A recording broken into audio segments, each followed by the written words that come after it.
Bapa, kami bersyukur, kami sungguh mendapatkan satu waktu yang kembali bersama dengan Tuhan dan juga dengan terang firman Tuhan dan yang akan membawa kami ke dalam hidup yang sungguh-sungguh berkenan kepada Engkau. Bawalah seluruh hidup kami menjadi shalom dengan Tuhan, menjadi satu arah harmonis selaras dengan hati Tuhan.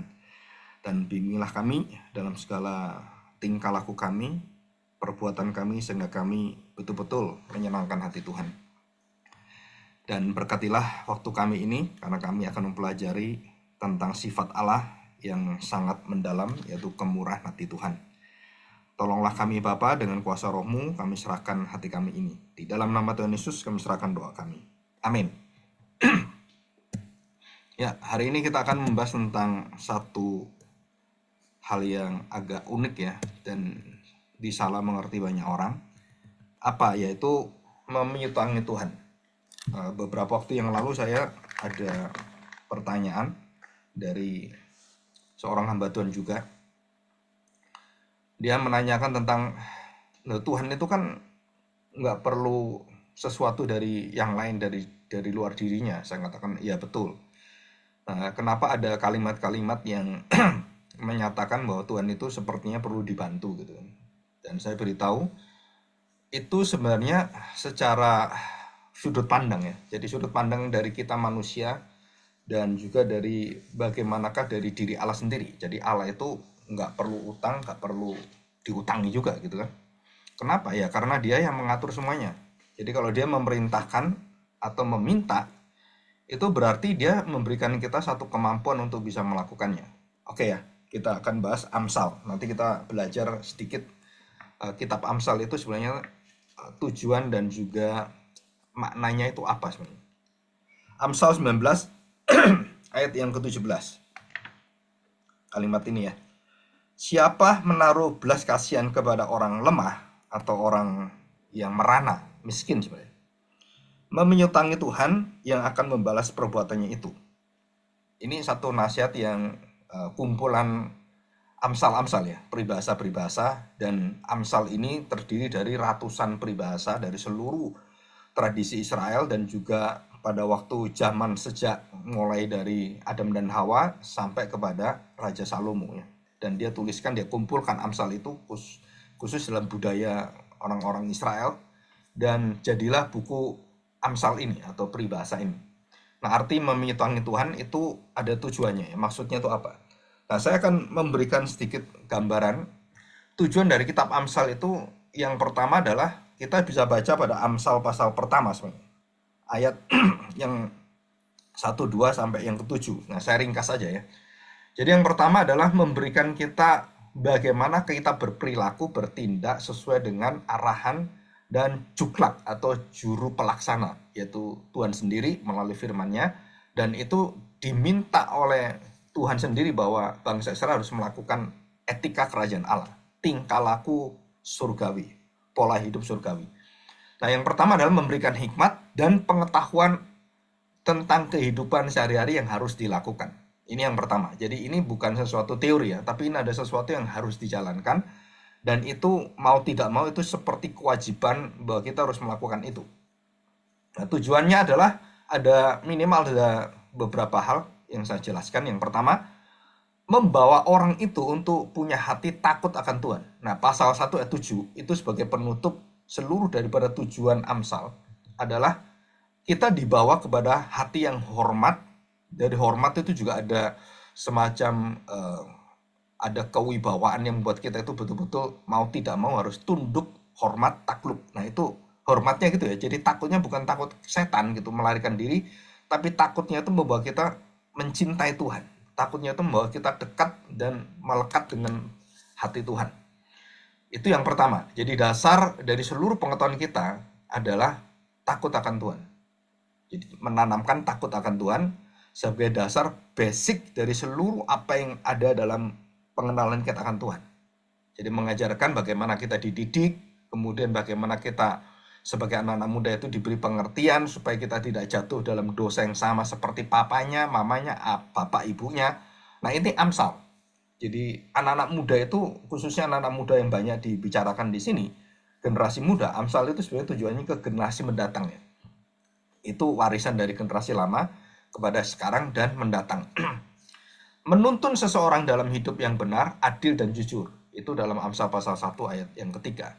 Terus yang ketiga itu adalah membantu orang semakin dewasa dalam arti bijaksana. Jadi dulu dia melakukan ini, sekarang dia tidak melakukan ini. Walaupun juga ya kita tahu bahwa manusia nggak sempurna ya. Dan itu bisa jatuh lagi dalam kesalahan dan mungkin dalam kerakusan gitu, bisa jatuh. Nah, kebutuhan yang mendesak dari ditulisnya Amsal ini adalah bangsa Israel mengalami satu degenerasi, satu kemerosotan moral, dan kemudian Salomo melihat hal ini. Terus dia tuliskan itu supaya menjadi penuntun dan pembimbing bangsa Israel. Jadi kalau ada masalah-masalah, itu bisa membaca kembali tulisan-tulisan Amsal itu. Dan biasanya bangsa Israel itu membagi imam-imam, kemudian yang memimpin perjamuan seperti ritual-ritual itu, dan juga yang ada itu kan orang Lewi. Dan kemudian tua-tua inilah, yang akan memimpin mereka untuk melaksanakan kitab Amsal ini. Jadi itu tua-tua ya, kalau di gereja itu penatua. Jadi kalau pendeta-pendeta penginjil itu bagian yang rohani. Nah, bagian yang mengarahkan jemaat itu penatua, majelis, diakon dan semuanya. Atau vikaris ya.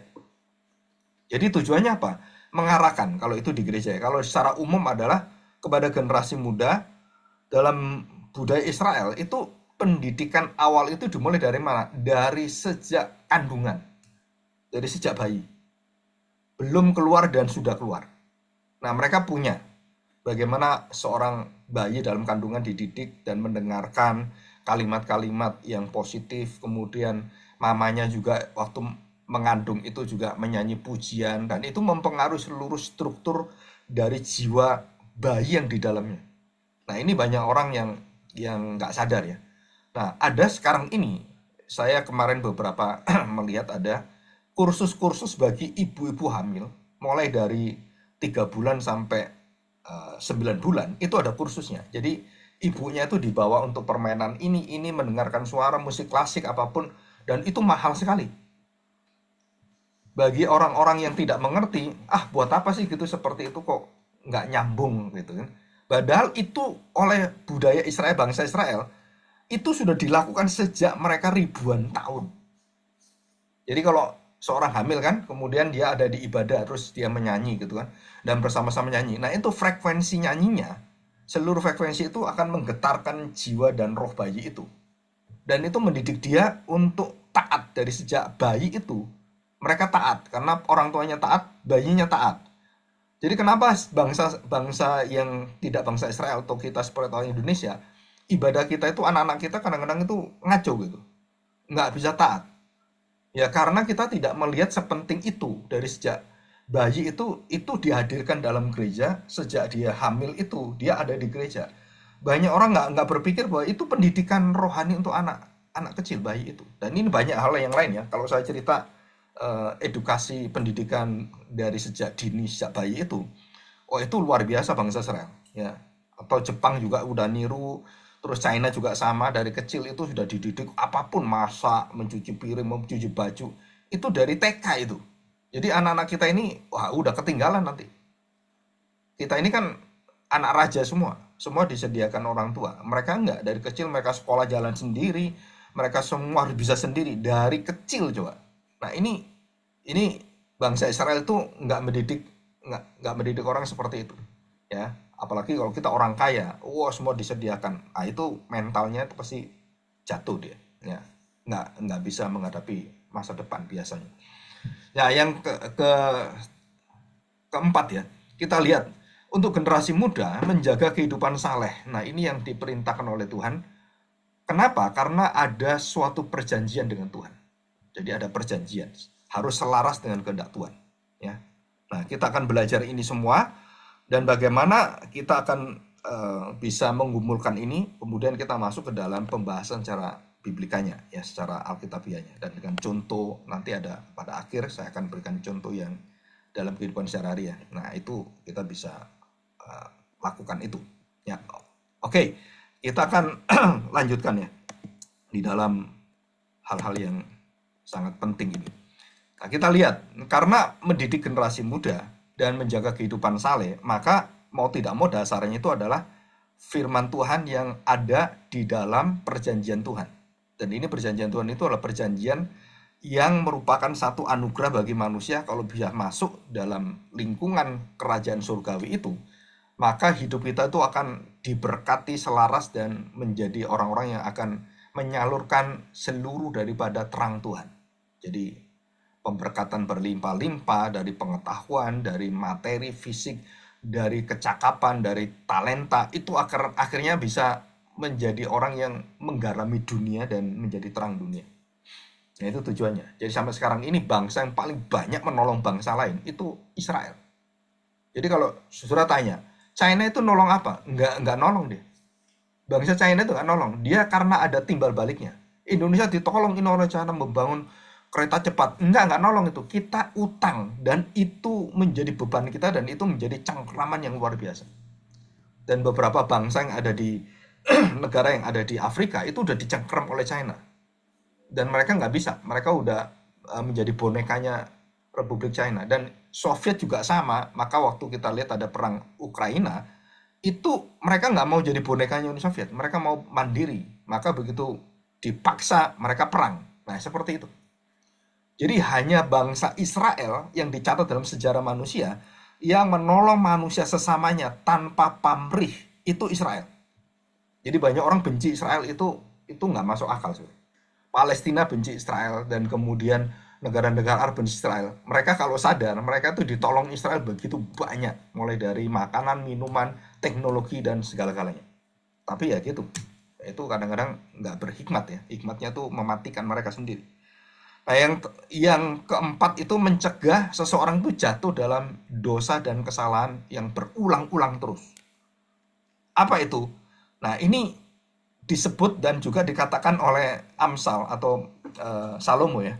Yang paling dia lihat titik poin yang paling luar biasa manusia jatuh itu adalah kesombongan, kecongkakan, dan egois serta kemalasan.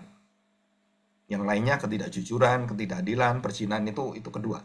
Tapi egois, kerakusan, kesombongan, dan saudara itu tidak mau berbagi dengan orang. Nah, ini dosa yang sangat mematikan sekali, ya, mementingkan diri sendiri atau mementingkan nasionalnya, mementingkan sukunya, mementingkan keluarganya, saudara itu bahaya sekali. Kenapa? Karena itu akan menutup kemurahan hati Tuhan kepada sesamanya. Jadi kalau saya mencintai anak saya, nggak pedulikan orang, yang penting anak saya itu hidup enak, yang penting dia tuh pokoknya semua untuk anak saya. Nah, satu sisi itu tanggung jawab orang tua. Tetapi sisi yang lain itu akan membentengi, membuat kita itu tidak bisa menjadi berkat berlimpah bagi sesama kita. Ini ada semacam paradoksnya. Jadi bukan berarti, oh yaudah, nggak usah ngasih anak, terus kita kemudian berikan pada orang lain. Bukan. Itu kita harus bertanggung jawab pada keluarga, dan Tuhan akan memberikan banyak kelebihan. Nah, saudara, itu harus disalurkan kepada orang-orang yang membutuhkan. Sampai sejauh Tuhan menginginkan di situ. Ya, jadi jangan sampai kita jatuh di situ. Yang terakhir adalah memberikan satu prinsip hidup praktis. Hidup yang sehari-hari dan yang diperbuat langsung. Jadi hikmat itu adalah anugerah Allah, hikmat itu berasal dari Allah.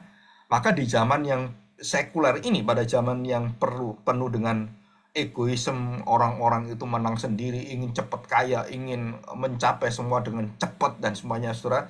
Nah, disitulah Amsal mengatakan orang jatuh dan hancur menjadi miskin itu karena kekurangan hikmat itu.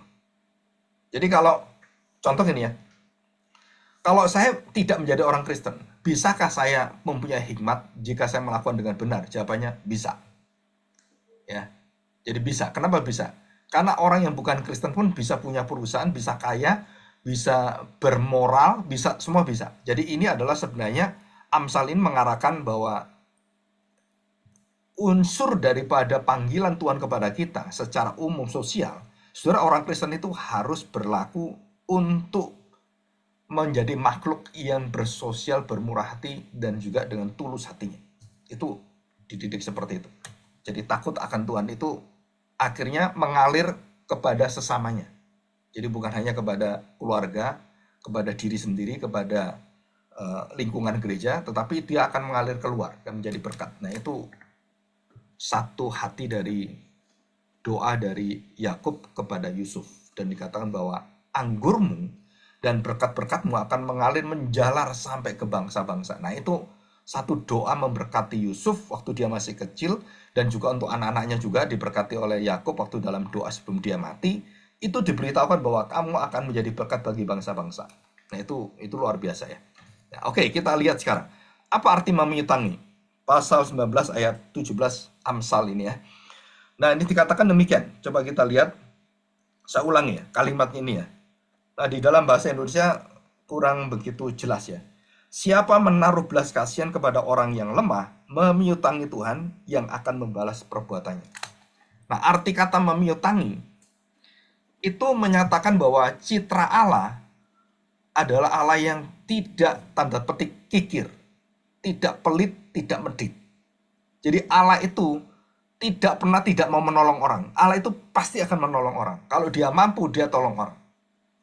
Nah, seberapa Tuhan memberikan kita aliran-aliran seluruh daripada berkat, baik itu jasmani, rohani, baik yang kemudian secara fisik ataupun secara abstrak itu kan. Jadi seperti kemampuan kita menyanyi, kemampuan kita melakukan banyak perbuatan, talenta-talenta, skill kita, saudara, itu semuanya adalah disalurkan untuk apa? Sebenarnya untuk memberkati banyak orang. Ya, itu tujuannya di situ. Nah, di dalam Ulangan 15 ayat 7 dikatakan satu nasihat, satu wejangan ya. Untuk apa? Yaitu untuk supaya kita mempunyai jiwa murah hati. Nah, di dalam kitab Roma, dasar daripada keselamatan, Paulus katakan demi kemurahan Allah. Jadi yang dipertaruhkan kepada bangsa Israel dan juga jemaat-jemaat yang ada, yang dihadapi oleh Rasul Paulus itu apa? Bahwa Allah sedang bermurah hati. Ini satu masa kerajaan 1000 tahun ini adalah kerajaan murah hati. Dan di Tuhan itu kalau bermurah hati itu inklusif ya. Dia berikan pada semuanya. Dia undang semuanya untuk datang. Dia berkati semua manusia. Dan manusia sekarang ini mendapatkan anugerah umum. Semuanya itu untuk apa? Untuk memberikan kesempatan dan memberikan waktu mereka supaya datang pada Tuhan. Dengan apa? Dengan anugerah umum itu. Jadi mereka bisa akhirnya mengenal akan penebusan itu ya. Dan tujuannya di situ. Nah, apakah dalam Ulangan juga kitab Ulangan ini khususnya juga mengajarkan tentang murah hati? Iya. Musa juga mengajarkan itu, hukum Taurat juga sama. Dan seluruh hukum yang ada detail-detailnya sama. Dan Amsal, kalau kita lihat Amsal dari Amsal 19:17 ayat 21 ayat 13, 22 terus 28 29, itu jelas bahwa kita harus diminta untuk memiliki hati yang berlebih. Jadi bukan berkurang. Jadi contoh begini. Saya memiliki berkat, ya kan? Oh, saya bisa punya kepintaran mengatur manajemen. Wah, saya punya keahlian itu administrasi organisasi gitu kan. Maka saudara, orang-orang seperti ini kalau dia berada di gereja, dia bisa memberkati gereja itu. Kalau dia dipakai di pekerjaan, dia memberkati pekerjaan itu. Jadi baik pekerjaan di gereja, pekerjaan di rumah, pekerjaan yang ada di bisnis gitu kan, atau di pemerintahan, saudara, itu merupakan satu wujud kemurahan Allah. Dan kita melakukan itu tidak berdasarkan hanya hukum secara pekerjaan, ya, tidak berdasar hanya hukum secara pekerjaan atau berdasarkan hukum secara, kalau kita lihat, hitung-hitungan. Oh, saya digaji sekian, ya udah saya kerjakan sekian. Enggak, anak-anak Tuhan itu tidak melihat itu. Dia melihat bagaimana dia mengerjakan itu lebih besar lagi dan lebih memberkati lagi, dan bisa mengusahakan perusahaannya, organisasinya, atau di dalam pemerintahan, kementeriannya, atau mungkin organisasi pemerintahnya itu bisa berkembang lebih baik dan memberkati orang. Jadi kalau dia mengerjakan itu lebih baik, pekerjaan itu semakin bagus dan semakin menjangkau banyak, memberkati orang. Nah, itu kan menjadi berlipat, berganda gitu ya, bermultiplikasi berkatnya itu. Nah, itu dikatakan seperti Yusuf yang anggurnya itu menjalar. Ya, di situ. Nah, kita lihat bahwa generasi sekarang ini adalah generasi yang sangat lemah ya. Istilahnya juga melempem. Generasi yang kalau nggak dimarah-marah itu nggak jalan. Generasi kalau nggak diperintahkan itu biasanya tidak mau tidak mau bergerak gitu kan, mager gitu. Nah, kita harus tahu bahwa apa yang dipikirkan orang-orang itu adalah bukan hanya mengutamakan keuntungan, mengutamakan kenikmatan, mengutamakan kekayaan, mengutamakan cuan. Nah, itu istilah cuan-cuan itu ya. Dan seringkali kita melupakan prinsip yang bersifat prinsip-prinsip yang tidak boleh ditentang, prinsip-prinsip surgawi, dan itulah firman Tuhan. Nah, kemudian kita baru belajar tentang konteks meminjutangi ini apa. Jadi, kalau dikatakan meminjutangi Tuhan, berarti orang-orang yang mampu melakukan dan dia kemudian mengerjakan apa yang menjadi kehendak Tuhan. Dan khususnya, dia tidak diminta, dia tidak digerakkan oleh kewajiban, dan dia dari hatinya. Murah hati itu berasal dari kerelaan. Ya, digerakkan oleh apa? Digerakkan oleh kuasa Tuhan, digerakkan oleh kesadaran kita citra diri Allah. Kita adalah gambar serupa Allah. Dan itu kemudian kita menjalankan itu. Nah, di dalam bahasa Ibraninya, meminjutangi itu adalah lava. Lava, ya, atau lava, gitu kan. Apa arti lava? Bukan hanya kita meminjamkan uang, ya, bukan hanya kita memberikan pinjaman, tetapi kita menyerahkan seluruh daripada uang yang kita berikan atau bantuan yang kita berikan itu adalah semuanya itu tidak pernah bisa untuk diminta balik. Jadi begini, waktu dia memberikan pinjaman, menyerahkan sesuatu, saudara, biasanya orang itu kan meminjamkan, meminjutang itu kan, utang itu kan harus balik. Harus dikembalikan. Nah, yang mengembalikan ini bukan orang yang kita utangi. Yang mengembalikan itu adalah Tuhan. Jadi kata kerja yang dipakai di dalam bahasa Ibrani itu adalah kata kerja itu bentuk hifil. Apa arti hifil? Itu adalah kalau kamu meminjami orang miskin, akibatnya Tuhan akan membayarnya.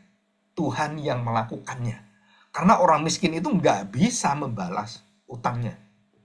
Jadi kalau ada seseorang dalam kondisi nggak bisa apa-apa gitu ya, terus kemudian kita tergerak, aduh orang ini kasihan, terus kita berikan pinjaman. Nah, waktu kita memberikan pinjaman atau berkat atau persembahan kasih istilah gitu kan, tidak boleh kita memikirkan kembali dan meminta kembali, atau dengan bahasa halusnya, dulu saya bantu, sekarang kok jadi seperti ini.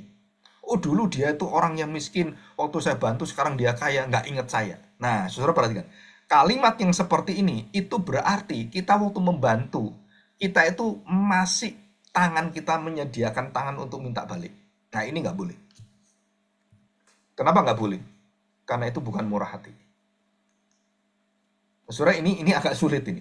Karena kita manusia itu manusia yang senang hitung-hitungan. Secara nggak sadar, sifat natur kita dalam dosa itu, yaitu kita itu selalu ada mendendam. Selalu ada negatifnya. Oh, ini kenapa seperti itu? Wah, coba harusnya kan dia bisa tolong saya. Saya dalam kondisi gini dulu tak tolongin dia. Kenapa saya nggak ditolongin? Saudara, itu hapus saja. Kenapa? Karena waktu kamu meminjamkan, itu resikonya adalah dia memang nggak akan bisa balikan.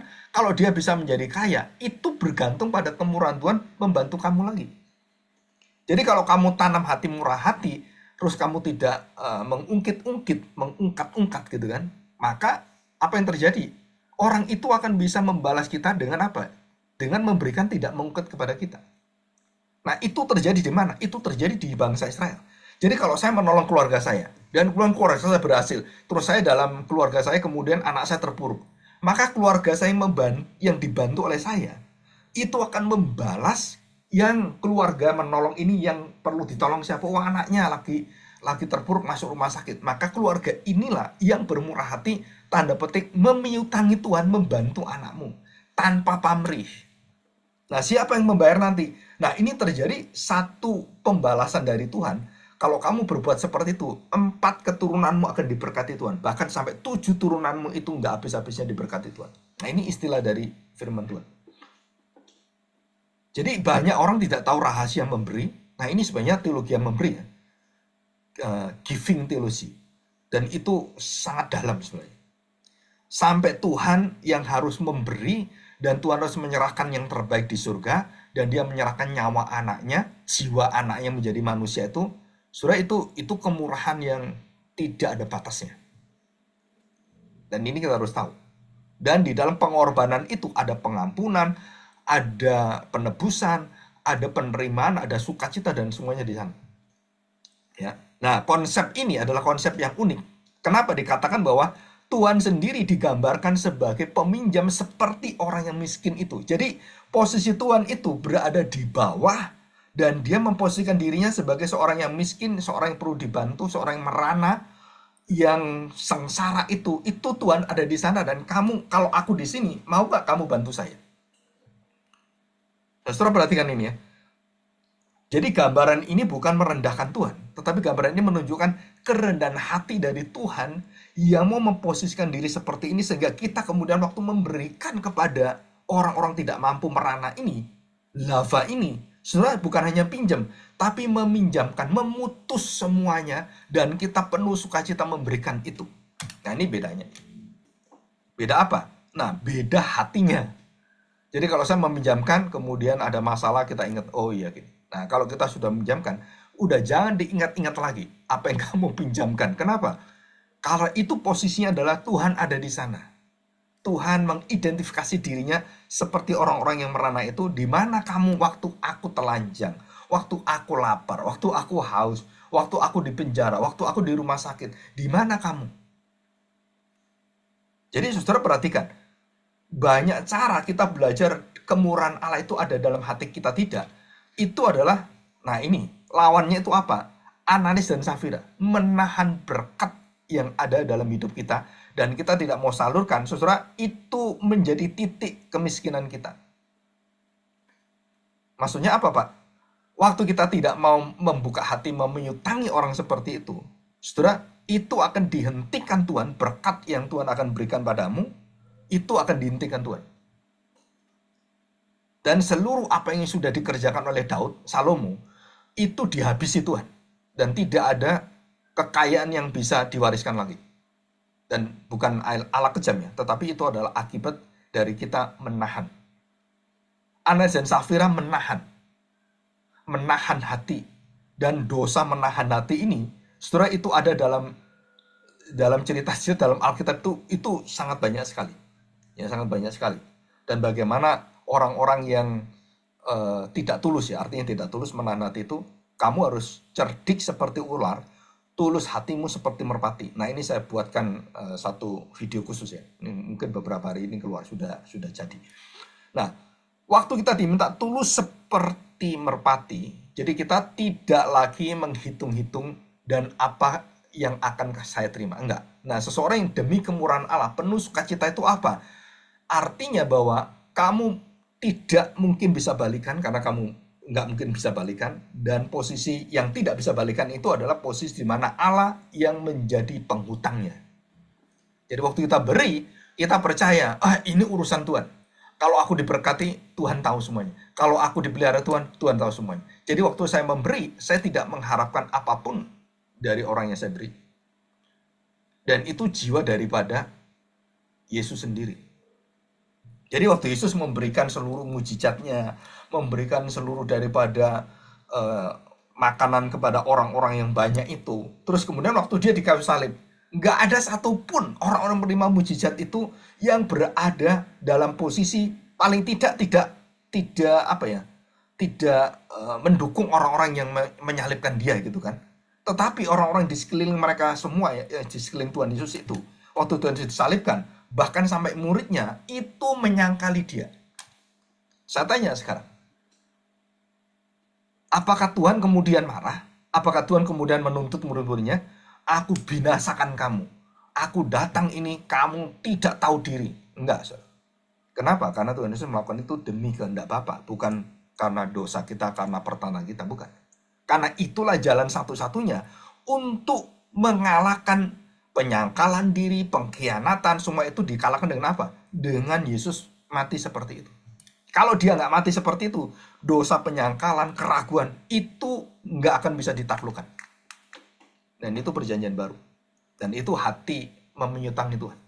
Jadi kalau kita bisa memintangi Tuhan dalam hal seperti ini, kita sudah mendapatkan satu rahasia kehidupan, yaitu memberi dengan sukarela, sukacita, dengan tulus, dan dengan lapang dada, dengan kelegaan, dan itu membawa sukacita yang luar biasa.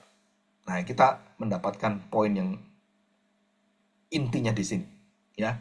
Jadi, orang yang menaruh belas kasihan kepada orang lemah, itu adalah orang-orang yang memiliki kemurahan hati yang dikerjakan oleh kuasa roh Tuhan di dalam hatinya, dan kemudian setiap tindakan kebaikannya kepada sesama yang bukan hanya memberi tetapi juga meminjamkan kepada Tuhan, dan bukannya memberi orang ini kan, tapi meminjam pada Tuhan, maka dia mendapatkan satu janji Tuhan yang akan, tanda petik, Tuhan tidak pernah tidak berperkara. Dan termasuk pada Ayub, waktu Tuhan mengizinkan iblis untuk menghancurkan Ayub, Tuhan mengatakan, apakah kamu tidak tahu, kamu tidak percaya, kamu berperkara dengan aku. Nah, saudara, di sini. Jadi waktu Tuhan mengatakan pada Ayub, ayo kamu menghadap saya, kamu berperkara dengan saya. Itu artinya sama, saudara. Sama apa?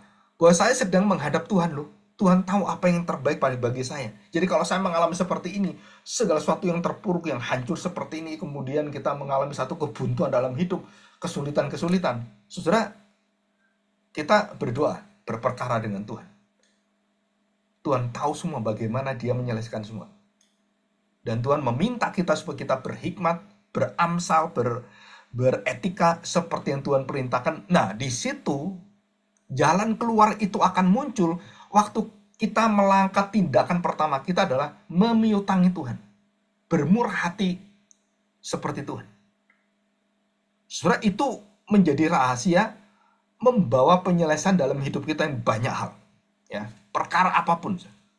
Jadi bukan hanya memberi, ya, perkara perpecahan di dalam hubungan keluarga, anak dan orang tua dengan mertua, terus kemudian perkara-perkara tentang suami istri. Itu kalau kita berada dalam posisi di mana Tuhan di situ yang harus kita tolong, saudara, kita menjadi orang yang nggak bisa lagi dipisahkan dengan dosa-dosa itu. Egois, terus menang sendiri, mau cari untung sebesar-besarnya. Nah, itu akan hilang. Kenapa? Karena kita akan lebih banyak hidup dalam memberi. Jadi apakah saya boleh Pak mencari kekayaan? Enggak ada larangan. Orang Kristen menjadi orang kaya dengan cara yang betul-betul dari Tuhan, dan ada peluang-peluang bisnis yang luar biasa, ambil semuanya.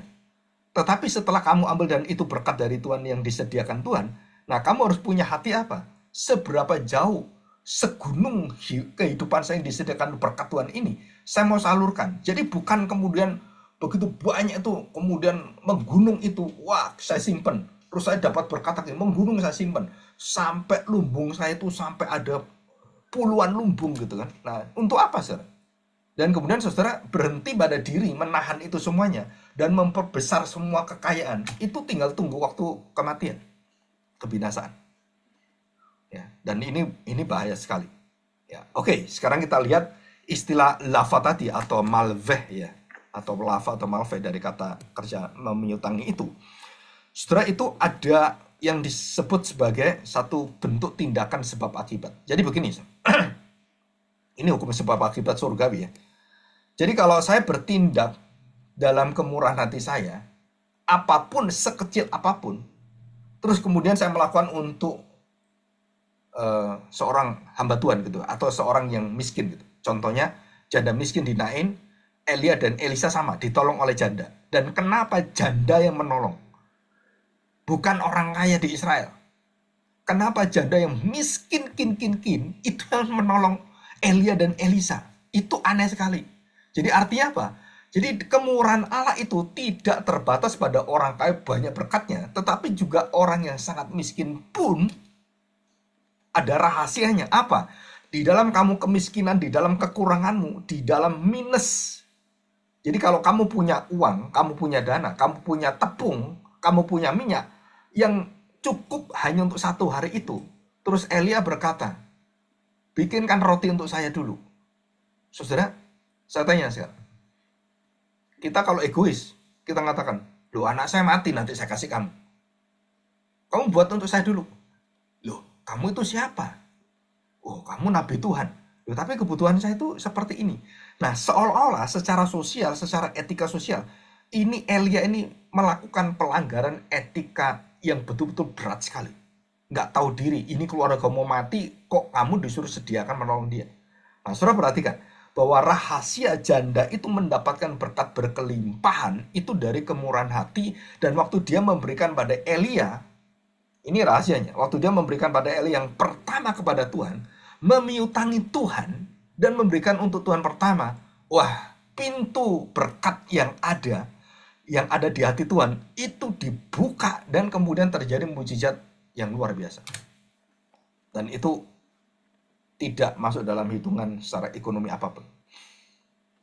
Setelah jadi dalam ekonomi itu ada yang berjalan ekonomi secara dunia dan ada ekonomi secara surgawi. Nah ini ada rahasia lagi ya.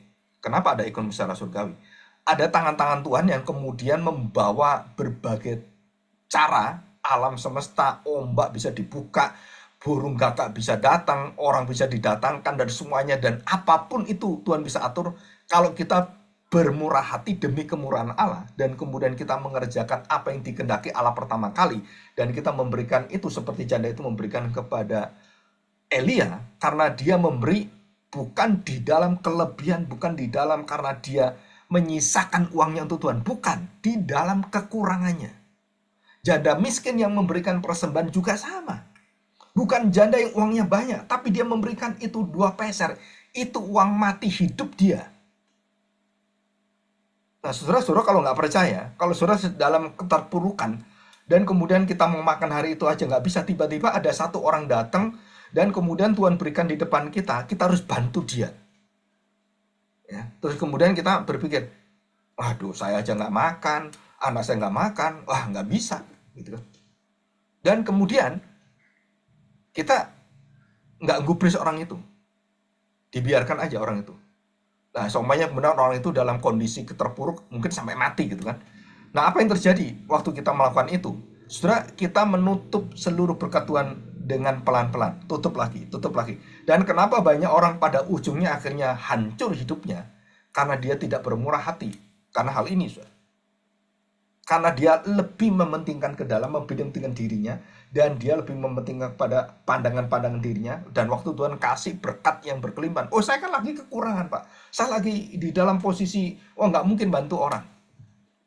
Saudara, pada saat itu, janda miskin itu memberikan hidupnya, 2 peser itu. Bayangkan, dia ini sudah miskin, dia sudah susah cari makan, dan dia mungkin hanya meminta orang-orang seperti itu, dan waktu dia mendapatkan 2 peser itu, dia persembahkan kepada Tuhan. Nah, di antara semua persembahan yang ada, maka saudara, persembahan kita yang tiap minggu kita kasih ke gereja, persembahan kita kepada apapun, saudara, kita harus malu. Kenapa harus malu? Karena kita dibandingkan oleh Tuhan Yesus dengan janda miskin ini. Dari mana janda miskin bisa melakukan ini? Dari kemurahan hati Allah. Nah, saudara perhatikan ya. Jadi, meminjamkan itu artinya bahwa Allah berada yang akan menjadi orang yang miskin, orang yang merana, dan Allah berada di sana. Saudara, itu menunjukkan bahwa bagaimana Allah mengetes kita, bahwa waktu kamu mengalirkan itu, maka aliran itu dibalikkan kepada kita. Jadi waktu saya mengalirkan, ya mungkin menolong orang miskin 100.000 itu sudah banyak gitu kan. Kita kasih 100.000 atau 50.000. Wah, mereka udah senangnya luar biasa gitu. Dan waktu kita menyalurkan itu, saudara tahu, kita membuka pintu hati Tuhan, kemurahan hati Tuhan, itu mengalir dalam diri kita. Bangsa Israel kenapa sampai hari ini tidak pernah miskin? Israel itu, saudara, nggak pernah miskin, saudara. Karena hati kemurahan itu ada dalam tradisi warisan hati bangsa Israel. Dia berperang, dia nolongin orang-orang yang memusuhi dia. Radikal teroris itu yang rusak Israel itu ditolong, dipelihara, dan dibangunkan tempatnya, diberi makan itu orang-orangnya yang korban-korban itu. Saya tanya sekarang, bangsa yang lain, bangsanya sendiri, yang grupnya mereka sendiri dalam dunia kesatuan negara Timur Tengah itu, apa ada yang bantu? Nggak ada, saudara. Mereka nggak ada yang bantu. Yang bantu siapa? Ya Israel lagi bantu. Memberikan tempat, memberikan makanan, memberikan kesehatan, semuanya. Oh, Kok nggak pernah lihat beritanya, Pak? Ya memang Indonesia nggak pernah diberitakan itu. Bagaimana kita bisa menyatakan itu? Ya. Jadi Malve itu menunjukkan apa? Bahwa posisi Allah yang menjadi peminjam itu menunjukkan bahwa engkau sedang membuka kunci pemberkatan atas hidupmu. Jadi waktu saya memberkati itulah, berkat Allah kepada orang yang tidak mampu itu. Setelah itu mengalir dalam hidup kita, itu membanjiri kita. Ada satu perkataan dari seorang hamba Tuhan, ya, Robert Schuller, mengatakan demikian. Setiap dia berdoa, dia punya panti asuhan yang nampung anak-anak itu ya, anak-anak jalanan, anak-anak yang gak pendidikan waktu zaman perang itu. Banyak keluarga kan nggak bisa menghidupi keluarganya gitu karena suaminya mati dan kondisi perang. Wah, itu banyak kemiskinan. Nah, Robert Schuller itu kemudian menampung anak-anak itu semuanya dan dia berdoa memberi makan mereka. Nah, Robert Schuller apakah orang kaya? Enggak, saudara. Dia bukan orang kaya, enggak. Tapi setiap kali dia kumpulkan, dia berdoa pada Tuhan. Dan dia memulai dari mana? Memulai dari tabungan hidupnya. Itu dipersembahkan untuk memberi makan anak-anak itu. Dia berdoa dengan istrinya. Kita berikan ini semuanya. Kita memberi makan mereka. Dan semakin dari semakin banyak. Dia sharing dengan temannya. Dia berdoa, dia sharing. Dan Tuhan gerakkan. Dan kemudian satu hari itu bisa memberi makan ribuan orang. Uang dari mana? Nggak tahu. Dan orang-orang yang ribuan itu sekarang menjadi pemimpin-pemimpin yang menjadi orang-orang yang menegakkan dan mendirikan serta menjadi hero. Itu semua dari mana? Itu dari kantong-kantong pelayanan Kristen. Karena demi kemurahan Allah memiutangi orang-orang itu. Dan Amerika itu banyak sekali yang tidak tahu diri. Kenapa? Karena pelayanan sosial anak-anak Tuhan, gereja Tuhan itu begitu luar biasa, tetapi mereka menolak gereja, tidak boleh ada doa, maka dihancurkan oleh Tuhan. Nah ini sudah bangsa yang kurang ajar itu Amerika. Membuang nama Tuhan, doa semuanya. Ya, oke. Nah kita lihat. Jadi Malve itu adalah bentuk meminjamkan, dan kita tahu bahwa yang kita pinjamkan itu adalah orang yang lebih hebat, lebih besar dari kita di belakang itu. Jadi sepertinya kalau kita ngomong bahasa sehari-hari, Allah berpura-pura menjadi orang yang miskin. Ya gitu ya. Mengetes kita, menguji kita, mau nggak kita memberi. Dan itu bukan 1-2 kali dalam hidup kita. Saudara nanti teliti baik-baik. Ya. Saudara ingat baik-baik. Siapa orang yang pernah datang kepadamu dan kemudian meminta pertolongan, kamu nggak tolong. Kamu biarkan. Karena kamu egois dan banyak perhitungan. Atau waktu kamu ada di dalam gereja, ini ada satu orang gitu ya, ngomong dengan saya, Pak, kalau saya dalam pelayanan, kerjaan saya begini-begini. Saya tahu dia punya pabrik, ada 3 pabrik besar gitu ya. Terus dia ngomong, Pak, ini semua kan saya sebagian besar utang. Jadi saya dihitung itu utangnya lebih banyak daripada penghasilan saya, karena ini baru buka kan. Terus saya beritahu, kalau kamu punya prinsip seperti itu, dan di dalam pengertianmu hutang seperti itu, terus kemudian kamu menghentikan, kamu memberi persembahan, saya ngomong kamu nggak akan pernah mendapat berkat Tuhan. Kenapa nggak pernah mendapat berkat Tuhan? Karena kamu sudah menghentikannya sejak awal. Loh kan saya masih utang, Pak. Iya, karena kamu mulai pekerjaan, dan kamu nggak tahu proyeksi ke depan kalau dia kemudian menjadi pekerjaan, kemudian sekarang udah berhasil. 3 pabriknya itu berhasil, kemudian anaknya juga lebih berhasil lagi. Saya tanya, apakah kamu ingat Tuhan? Jawabannya nggak akan. Kenapa nggak akan? Karena saya lihat langsung kenyataan hidup dia, sudah lebih daripada 20 tahun saya lihat, mana kenyataannya. Kamu sekarang bisa beli rumah, pabrikmu begini, kamu buka pabrik yang ada di negara, di Vietnam gitu kan. Ya semuanya. Terus saya tanya, apa gerejamu kamu berkati, terus kamu janji seperti itu? No, kosong, nggak ada.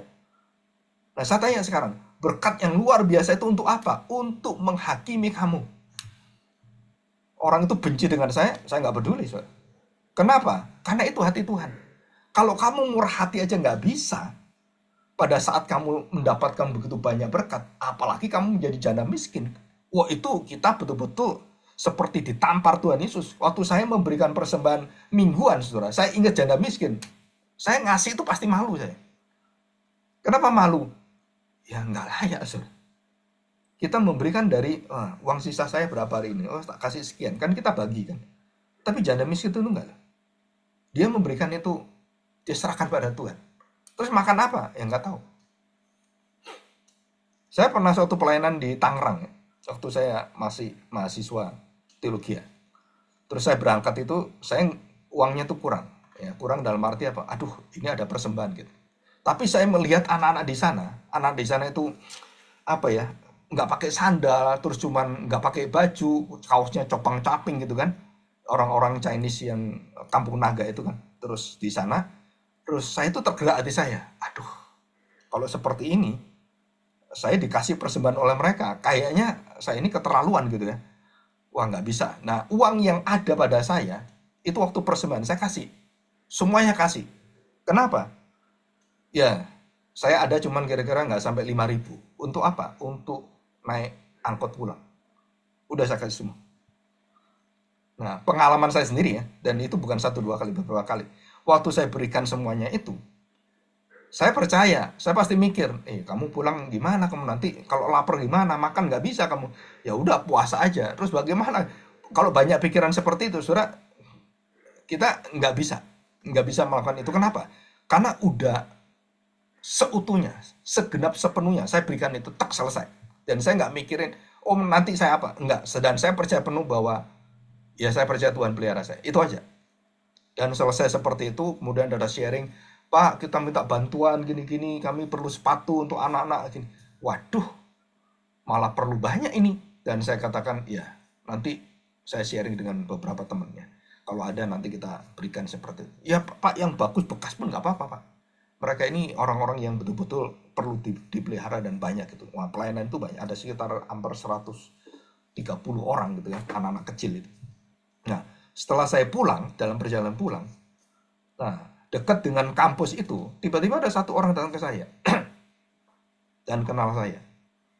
Dan kemudian ngajak saya makan. Ya, ngajak saya makan terus bicara-bicara. Bapak lupa nggak dengan saya gitu? Wah, saya nggak inget sih. Saya dari gereja ini gini. Oh iya, saya gitu kan. Terus, Pak, nanti sebelum ini saya mau mampir dulu ya sebentar ya. Oh ya silakan. Nah, dekat dengan kampus itu ada BCA, ya BCA. Terus dia berhenti di belakang BCA itu, Pak sebentar ya. Ya, dia ambil ATM.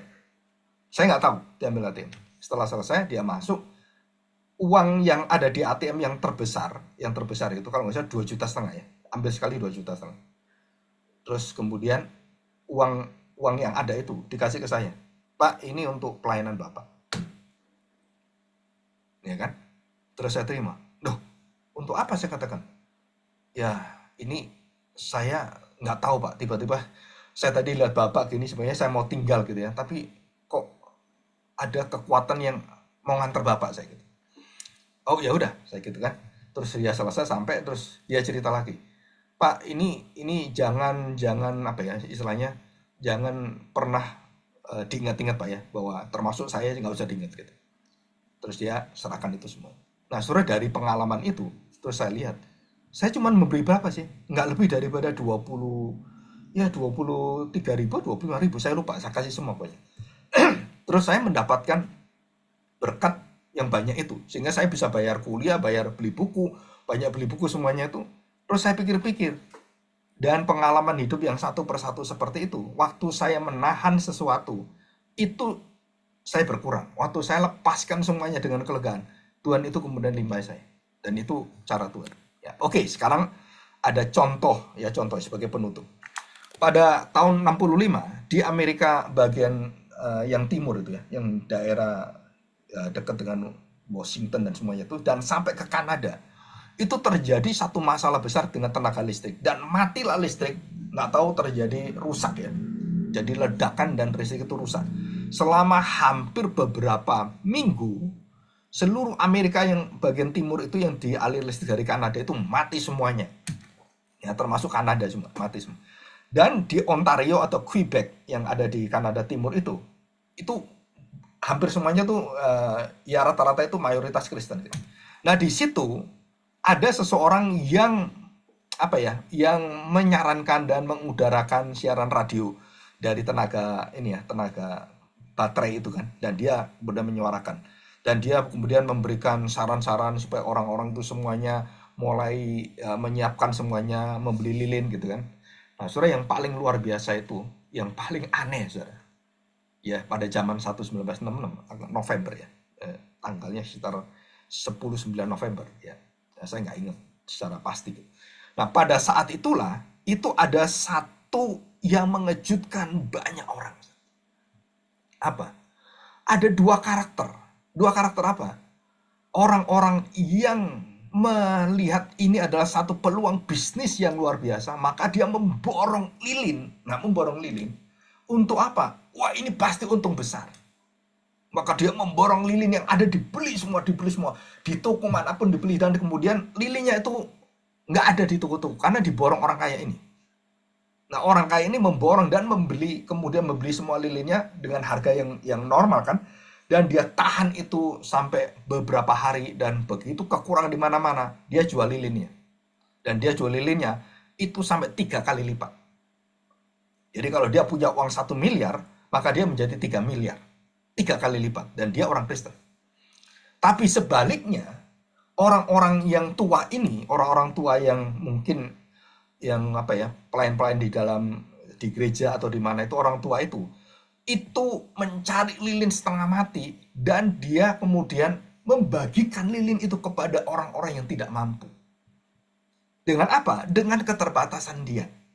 Nah, saudara, ini satu cerita ini menjadi satu cerita yang melegenda dalam negara Kanada, dan itu mengingatkan negara Kanada bahwa kamu itu pernah terpuruk, dan kamu yang menolong orang-orang itu bukan orang-orang kaya yang serakah, tetapi orang-orang yang miskin,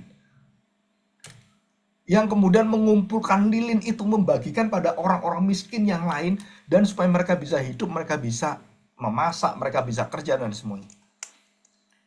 Nah, saudara, di sini kita melihat satu pelajaran. Apa arti memitangi pada Tuhan?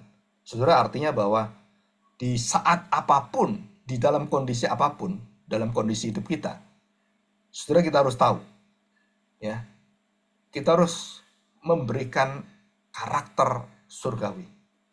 Pada saat kapan?